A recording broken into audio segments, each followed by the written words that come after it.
할렐루야. 2023년 2월 23일 새벽 하나님께서 우리에게 주신 말씀은 로마서 1장 18절에서 23절 말씀입니다.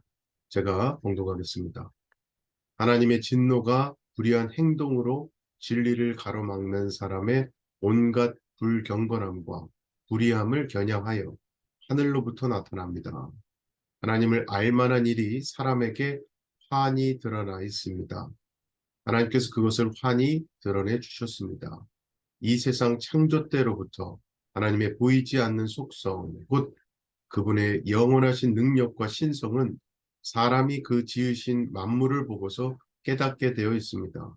그러므로 사람들은 핑계를 댈 수가 없습니다. 사람들은 하나님을 알면서도 하나님을 하나님으로 영화롭게 해드리거나 감사를 드리기는커녕 오히려 생각이 허망해져서 그들의 지각 없는 마음이 어두워졌습니다. 사람들은 스스로가 지혜가 있다고 주장하지만 실상은 어리석은 사람이 되었습니다. 그들은 썩지 않는 하나님의 영광을 썩어 없어질 사람이나 새나 네발 짐승이나 기어다니는 동물의 형상으로 바꾸어 놓았습니다. 아멘. 우리는 모두 오늘 아침 잠에서 깨어났습니다. 여러분께서는 잠에서 깨자마자 가장 먼저 든 생각이 무엇이었습니까?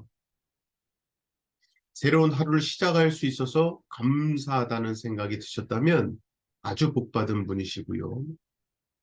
곧 떠오르는 태양이 반갑고 새로운 하루에 대한 기대로 하나님을 향한 감사의 소리가 영혼에서 울려 나온다면 그분은 참 큰 복을 받은 사람입니다. 정말 그런 게 여러분, 어제로 인생을 마감한 사람들, 그래서 우리의 이 오늘을 너무나도 원했던 분들이 얼마나 많습니까?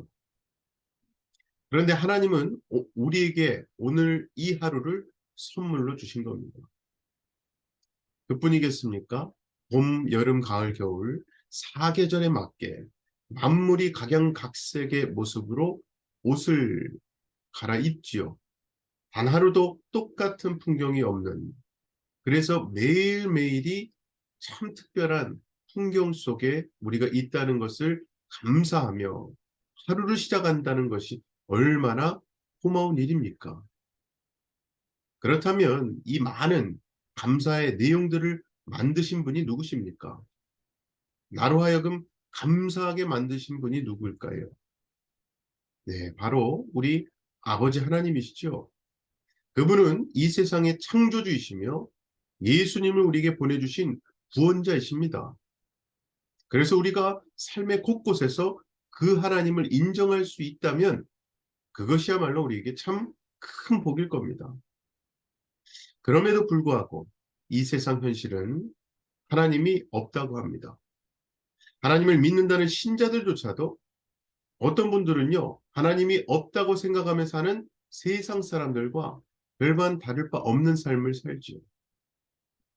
그런데 인간이 정말 하나님이 없는 대로 살아갈 수 있는가? 또 그렇지도 않습니다. 인간은 원래 하나님 없이 살 수 없기 때문입니다. 그래서 인간은 하나님을 대체하는 신을 원하지요. 그게 바로 오늘 본문에서 이야기하는 우상입니다. 23절이었어요. 그들은 썩지 않는 하나님의 영광을 썩어 없어질 사람이나 새나 네발 짐승이나 기어다니는 동물의 형상으로 바꾸어 놓았습니다. 이게 결국 썩어지지 않는 하나님, 변하지 않는 하나님, 무한하신 하나님을 유한한 인간의 모습으로, 피조물의 모습으로 바꿔버렸다는 거예요. 보이지 않는 하나님의 세계를 보이는 세계로 축소시킨 거죠. 이게 어떤 사람에게는 자녀일 수 있습니다. 아내이고 남편일 수 있죠. 또는 아이돌 가수와 같은 연예인일 수도 있어요. 공부를 많이 한 지식인에게는 이것이 이념이나 사상일 수도 있고 자신이 가진 탤런트일 수도 있습니다. 돈, 쾌락을 추구하고 권력을 추구하는 것으로 나타날 수도 있지요.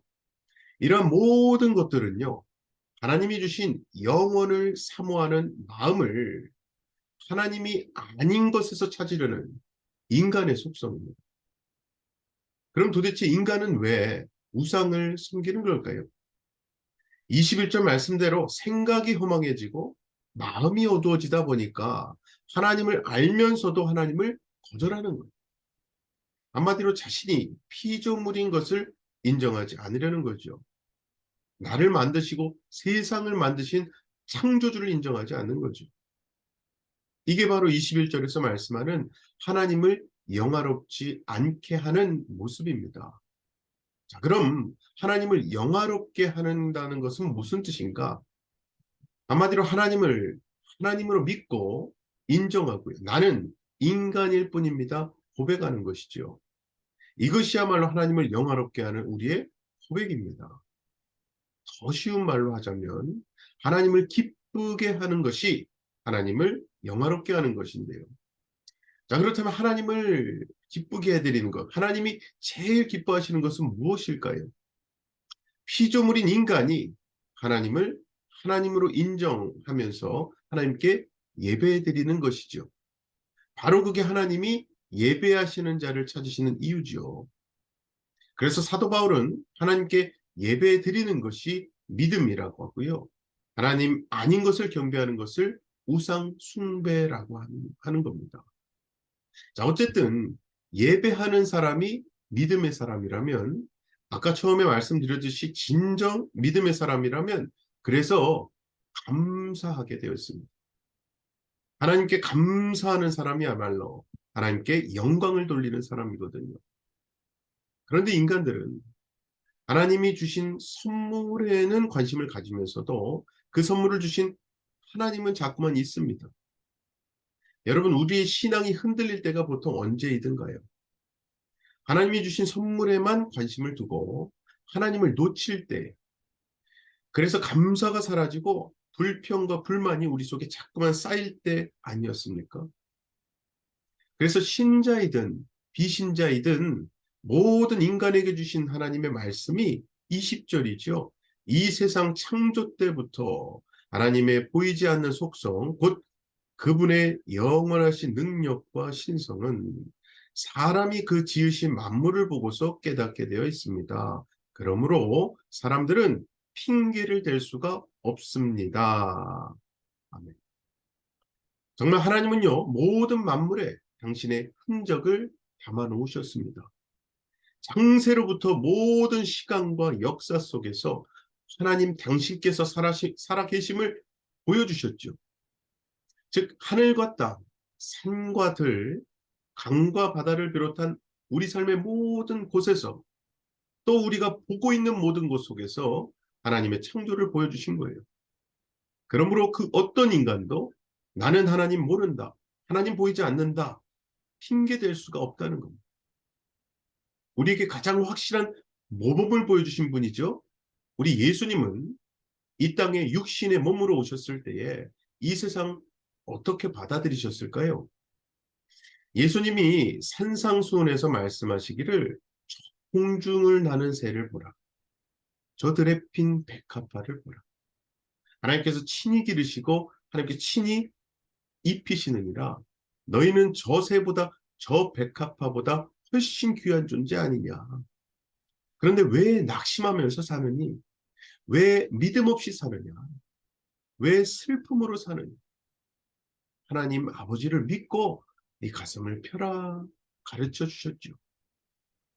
그렇게 예수님이 세상을 바라보시며 하나님의 창조와 하나님의 사랑을 깨달으실 수 있었던 것은요. 예수님께는 하나님을 신뢰하는 믿음이 있었기 때문입니다.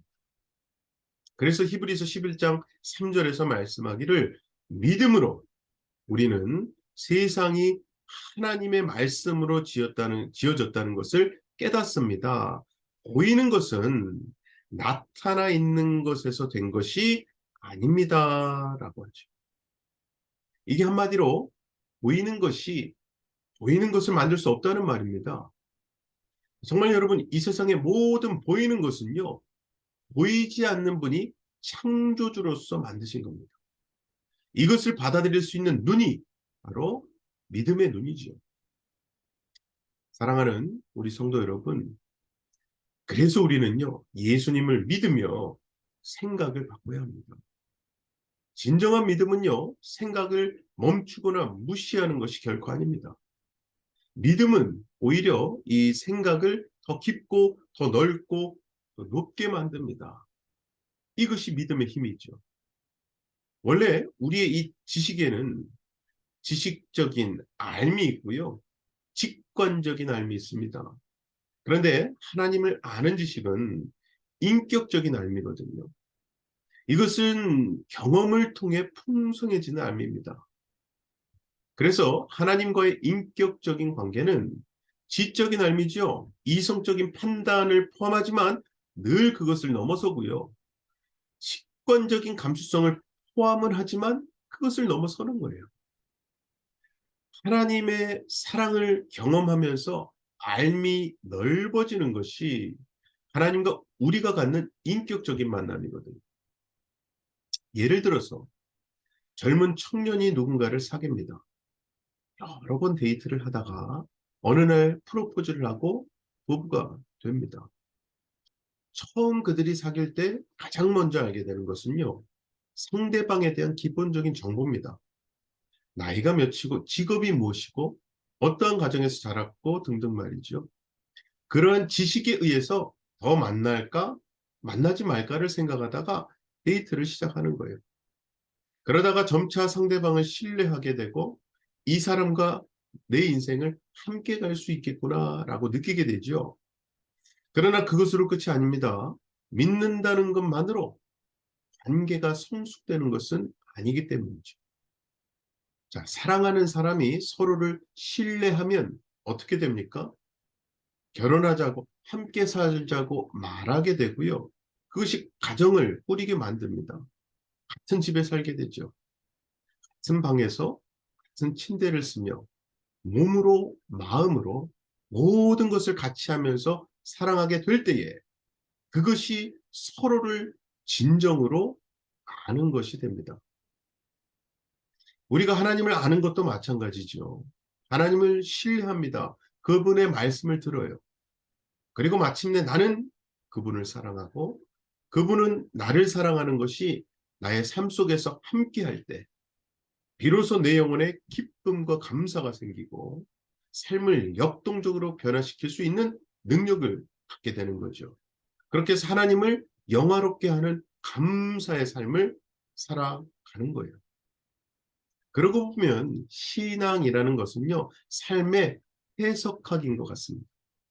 즉, 삶을 볼 줄 아는 능력이죠. 또한 사랑하면서 살겠다는 결정, 그 결단이 신앙입니다. 그래서 신앙을 가진 사람들은 용기 있는 사람이에요.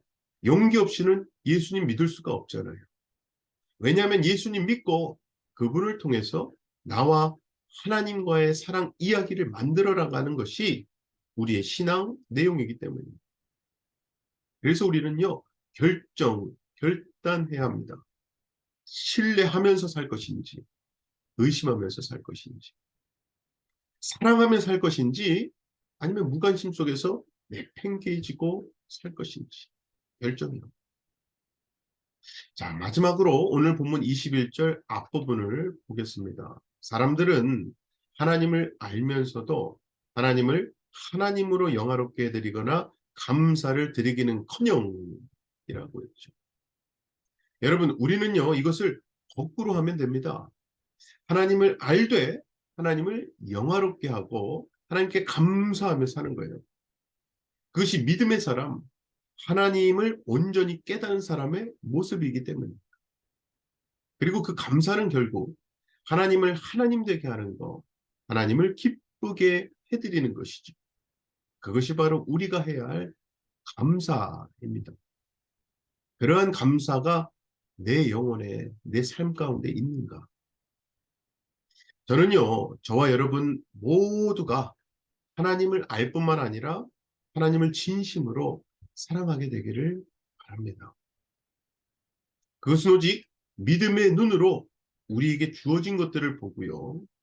그래서 영혼으로부터 우러나오는 감사를 주님께 드릴 때 하나님으로부터 받고 누릴 수 있는 거예요. 아무쪼록 오늘도 이 놀라운 축복을 경험하시며 사순절 둘째 날을 승리와 감사로 살아내시는 저와 여러분 되시기를 주님의 이름으로 간절히 축원합니다. 기도하겠습니다. 사랑의 아버지 하나님 감사합니다. 하나님 은혜로 벌써 사순절 둘째 날을 허락하시고 특별히 오늘 말씀 통해서 우리가 창조주 하나님을 바라보기를 원합니다.